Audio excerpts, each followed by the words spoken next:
ग्रंथालयातल्या जे सर्व कर्मचारी त्यामध्ये पवार मॅडम त्यांनी खूप सुंदर शब्दसुमनाने माझ्याविषयी 2 शब्द सांगितले.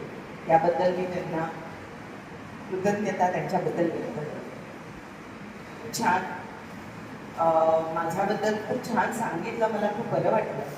कारण कधी कधी असं वाटतं की आपल्याबद्दल कोणी बोलल्यानंतर एक आपल्याला आपलीच एक अस्मिता जागृत होते किंवा आपलं एक अस्तित्व काय आहे हे आपण हरवलेल्या गोष्टी असतात त्या पुन्हा जागृत होत असतात. आणि हेच पवार मॅडमने आज माझ्याबद्दल बोलल्याबद्दल मी त्यांना तुझ्या धन्यवाद मानते. पण एक गोष्ट लक्षात ठेवते की आपण आपल्या आयुष्यामध्ये वेगवेगळ्या डिग्र्या संपादन करतो. अनेक वेगवेगळ्या शिक्षणात वेगवेगळ्या क्षेत्रातलं शिक्षण घेतो. त्या वेगवेगळ्या क्षेत्रात जेव्हा आपण जातो तेव्हा वेगवेगळ्या प्रकारची माणसं आपल्याला भेटतात. त्या माणसांचं पहिले तुम्ही चेहरा वाचायला शिका. जोपर्यंत आपण आपल्या आयुष्यात माणसांना वाचणार नाही तोपर्यंत आपण आपलं व्यक्तिमत्व घडवणार नाही आणि आपल्या माणसातलं माणूसपण आपण जपणार नाही.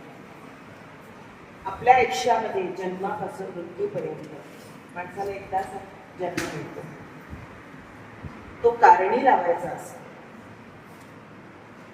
मला काय वाटतं त्यापेक्षा माझी काय इच्छा आहे ते मी करेन माझ्या आयुष्यात, असा दृढ निश्चय आपण आपल्या आयुष्यात करायचा असतो.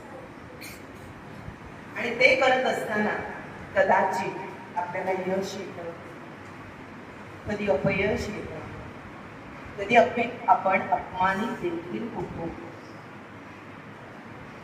त्या बाबतीत आपण कधी डिझर्व पण नसतो अपमान मला, पण तो अपमान, ते यश, ते अपयश पचवण्याची ताकद आपल्या स्त्री शक्तीला पाहिजे.